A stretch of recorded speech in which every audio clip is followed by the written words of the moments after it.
Good evening. This is the king of all mediums, and I am taking a deep dive into the Manson rabbit hole, part one, November 12th, 1934 to March 20th, 1967.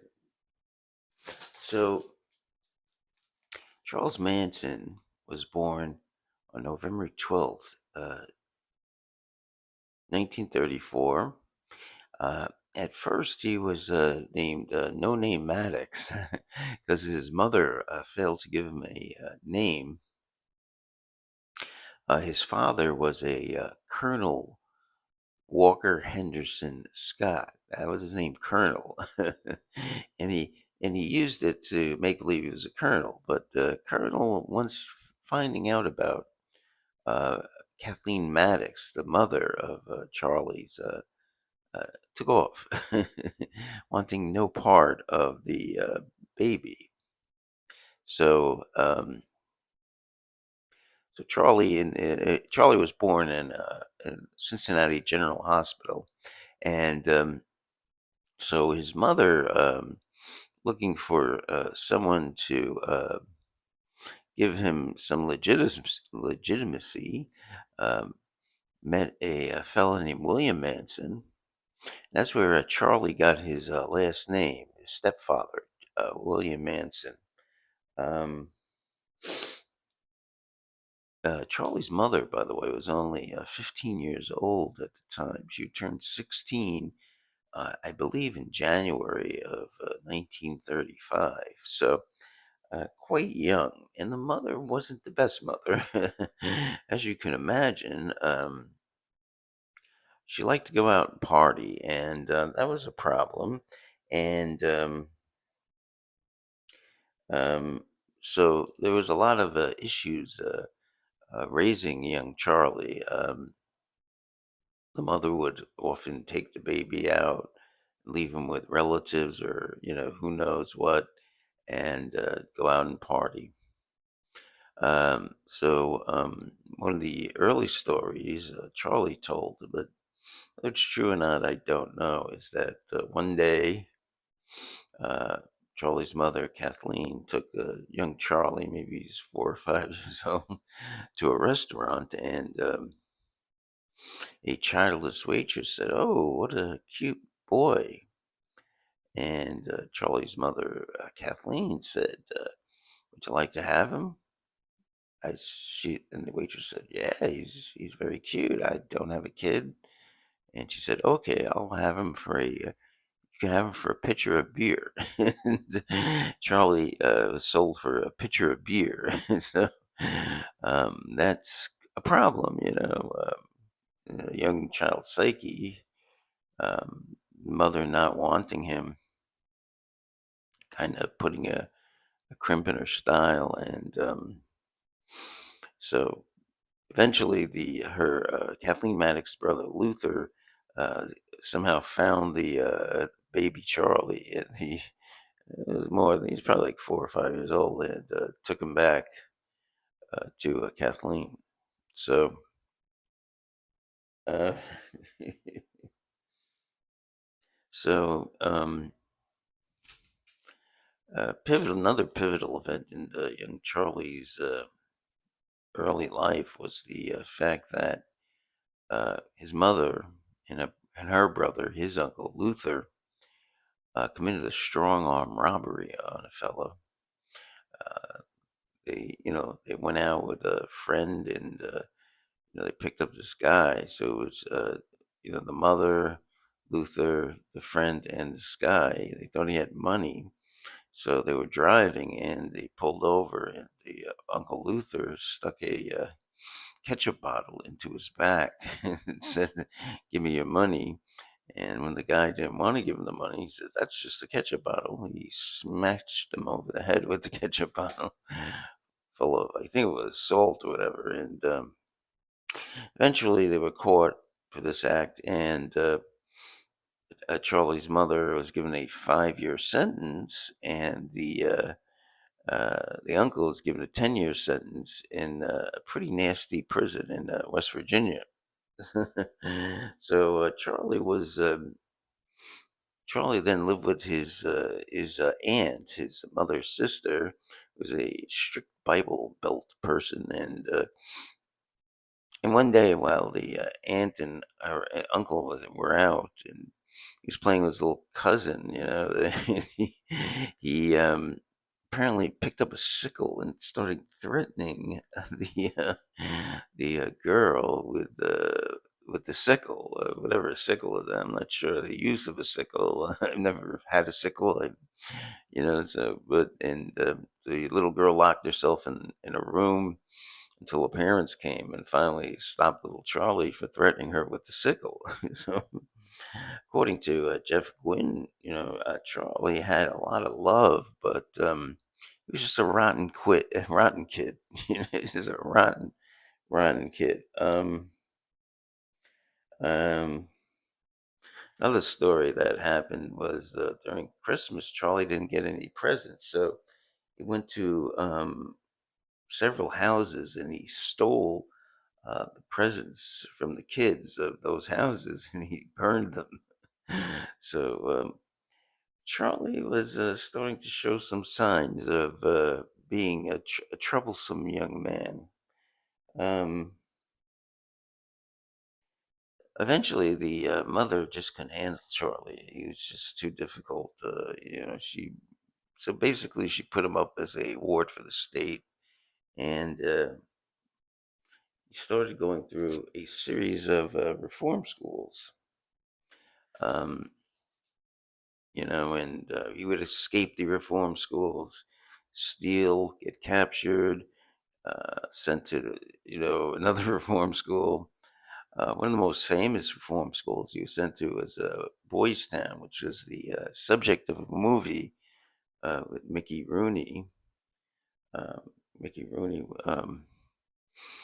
was one of the stars of a movie called Boys Town, and Charlie went there, and they even had a big article in the I think it was the Indianapolis Star showing a picture of Charlie, and he lasted about 4 days there, and he escaped with the Blackie Nielsen, which is a great name, Blackie Nielsen. They escaped to Illinois. They stole a car. Charlie very early on was very adept at stealing cars, even at his diminutive height of about 5'2", 5'3". And so they went to Blackie Nielsen's uncle, who was another criminal, and started doing some more crimes. And eventually, they took the car across state lines, and they were eventually caught in Utah. Okay, um, so. So Charlie just went from one bad reform school to another. He was, one of the stories he was raped by by some of the sadistic boys at some of the reform schools, while the, the some of the guards watched and even encouraged some of this stuff. So it was a very, very difficult childhood for Charlie. Charlie was quite small too, compared to the other kids, and so so Charlie was into the 50s. He was about 20 years old. Was continually getting to trouble, um, and he was almost out. He went to one reform school, and he was almost out of the reform school. He was close to 20 years old, and he committed a homosexual rape at knife point, and this caused him to be sent to a more maximum security prison when he was he was just about to be released. Um, and for some reason, Charlie, he always he always had a way of going to a different way, and he then decided to. straighten up his act a little bit, and finally, in about 1954, 1955, he was released for good behavior. So, first 20 years of Charlie's life were very difficult. Um, Partially his fault, partially due to outside factors. Um, so Charlie, 1955, he's getting some odd jobs. He's shoveling shit at the Wheeling racetrack. He's doing other odd jobs, stealing cars still, getting by. And he meets a woman, Rosalie Jean Willis, who I think at the time might have been 15 or 16. Yeah, started quite young in those days, and he married her, and a lot of pictures of it, showing Charlie quite happy, and so so what happened? They get married, and so they decide, let's go to West Coast. And, a lot of people always had dreams to go to California. California dreaming on such a winter's day. So Charlie and his wife go to California, but one problem is that he steals a car and crosses state lines, and they go to California. And of course, Charlie is in the habit of getting caught when he does a crime, and it's always across state lines, which becomes a federal crime. If you commit a crime within the state, it's a state crime, and if you commit a crime across federal, one of the ways you can commit a federal crime. There are others, of course. Bank robbery is usually a federal crime. Uh, but Charlie would drive the all the way to California, and eventually they caught up with him, the police, and it was a federal crime. Um, so he's eventually arrested and spends time in jail. And at this point, his wife, and even his mother, comes from the East Coast. His mother, Kathleen Maddox, comes from the East Coast and decides to, live with Charlie out the West Coast.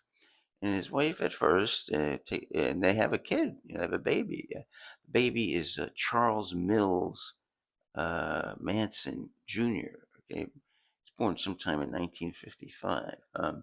The sad fate of the kid was that eventually he had to change his name, and then he killed himself in 1993, I think it was. Became Jay White, and for some reason he just, just felt so terrible about the whole Manson, thing, the stigma of the Manson uh, family and the crimes. He killed himself in, I think it was 1993. Um, so, so Charlie's in jail. The wife visits him, and brings the kid, and eventually she stops visiting him and stops bringing the kid. And Charlie's quite upset. Eventually learns that the wife moved in with another man. Um, so Charlie eventually gets parole in 19. Eventually, the wife divorces Charlie, and Charlie gets parole in 1958. And immediately when he gets out of jail, he gets back into some more crime because that's what Charlie does. He commits crime, and the crime he starts committing is prostitution. He starts a business with a mobster in jail who was released, and the name of the business is Three Star Enterprises. And a lot of people said, "Oh, why not call you 4 Star or 5 Star Enterprises?" So basically, what it was is, in Los Angeles, there were a lot of runaways. Runaways come to Los Angeles, a young teenage girl, and they go to the bus stations, grab the girls, and do point out, say, "Oh, you want to be an actress?" So the girls came to Los Angeles. A lot of thought they're going to be an actress and be famous and rich. Thought they'd be the next Marilyn Monroe. So Charlie seized upon that, and he started this three-star enterprises, which is basically prostitution in a pornography ring. So of course, Charlie ran afoul of the law with this.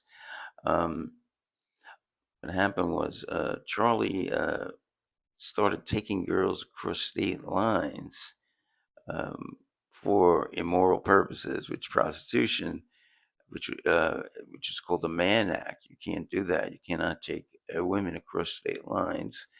Um, and he was eventually arrested, I believe, in Texas, Laredo, Texas.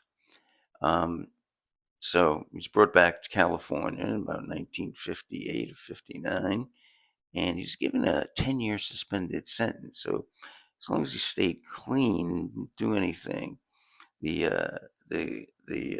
prison the sentence wouldn't be applied. So and a lot of this came out of the fact that he had a woman, Leona Candy Stevens, who vouched that she was pregnant and that Charlie would clean up and he'd be a good citizen, et cetera, et cetera.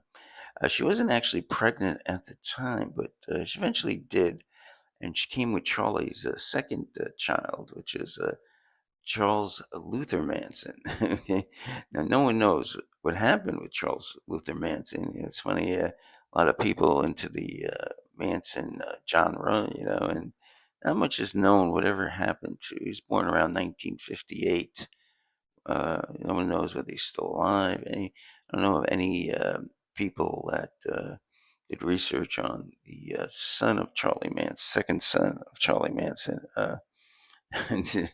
Charles Luther Manson, and named after his uncle. Um, so, so right now, about 1960s, free for a little time. Of course, Charlie gets in trouble again, because that's what Charlie does, and he steals a treasury check out of the mailbox and tries to cash it, and he's caught, and by the police. And since it was taken out of the mailbox, it is a federal crime. And Charlie's suspended sentence is not suspended anymore. He's given a 10-year sentence, and he starts to serve it at McNeil Island, Washington. Um, now, so one thing about Charlie's jail time is that really made him a better criminal. You know, he wasn't a great criminal, but as soon as he went to prison, he started to learn a few things: how to be a pimp, confidence games, things of that nature, and and he met a lot of interesting people. Supposedly, he met mobsters such as Frankie Carbo and Frank Costello. Um, so he became a much better crook, when he went to the prison. Um, One of the most famous meetings he met was one of the only surviving members of the mob Barker game, Alvin Creepy Carpus, and Creepy Carpus was good on the guitar, and Charlie picked up the guitar. He always had a little musical talent, even in um, the psychiatric evaluations. They always said that Charlie had some musical talent, and so he really fell in love with the guitar, and they had a radio in the prison. I think about 1964. It says, "Who are these guys? These four guys from Liverpool." He became obsessed supposedly with the Beatles, and in fact, he believed that he could be just like the Beatles and even bigger than the Beatles. Um, so, um, so a lot of things happened in the period of prison. until his release date, which was March 21st, 2000. I'm sorry, 2000, March 21st, 1967. Okay. One of the more interesting things is Trolley gets into Scientology. Okay. Scientology. There's a fellow in the prison named Lanier Raymer. Lanier Raymer, like Lanier. That's his first name. It's a weird first name. Lanier Raymer, and he supposedly gives Charlie 150 hours of auditing. It's fun. It's funny. There's a podcast I was watching, and one of the guys, a Scientologist, former Scientologist, says he didn't even get 150 hours in auditing. So it's quite a lot of time auditing for a Scientologist. Charlie didn't become a Scientologist, but he took a lot of the ideas from Scientology, um, that became some of his core beliefs and uh, core ideas on how to um, control people, how to win their confidence. Another important influence. He also took a course in Dale Carnegie, How to Win Friends and Influence People. Um, so they were giving it at the prison, and a lot of the prison administration was very happy. Charlie's trying to better himself, but of course, Charlie used this as his way of conning people and making them feel, wow, this guy's really good. I like him a lot. And the things do work. One of the things I learned, I mean, I read the book, I didn't really learn much from it, but I learned to use the person's name all the time. You see a person, you see Bob, you say, "Hey, Bob, how you doing, Bob?" And supposedly the person loves their first name. And they say, "Wow, he's using my first name. It makes them like you a lot." But I don't know if that's true. So, how to win friends and influence people? Um, another thing is that. He meets a couple of contact. One of the contacts he meets in prison was a guy named Phil Kaufman, and Phil Kaufman was in prison for a bust, marijuana bust, trying to transport marijuana from Mexico to the United States. And Kaufman heard Manson playing the guitar, and he liked what he heard, and he thought, maybe he has some talent, and maybe he could get a record deal. So he has some music contacts, and as Manson was about to be paroled, um, he gave Manson a name of a few contacts. One of the names he gave him was a guy named Gary Stromberg, who Manson eventually called the Hebrew, and we'll discuss that in part two of the thing. So what happened with that? So Manson had some promising things going on as he was about to be paroled, 10-year sentence, 7 years into it. Um, Another interesting thing that happened is that Manson was around some of the black Muslims in the prison, and the black Muslims kept on saying that there would be a race war and that the whites would be defeated in the race war and the black man would take over. And Manson overheard this, and he was, very influenced by this. So the black Muslims were very effective. They were organized, they were disciplined, and Manson thought that the black Muslims would actually,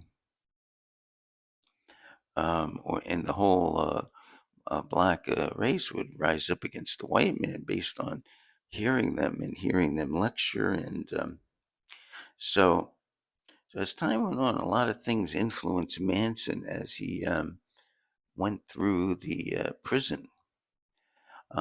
Finally, so he's in McNeil Island, Washington, and He's transferred to Terminal Island in San Pedro, California, not too far from Los Angeles. And one day they go, Charlie, it's time for you to leave. We're paroling you. And Charlie was like, nah, I don't want to leave. No, Charlie, you got to go. No, I want to stay.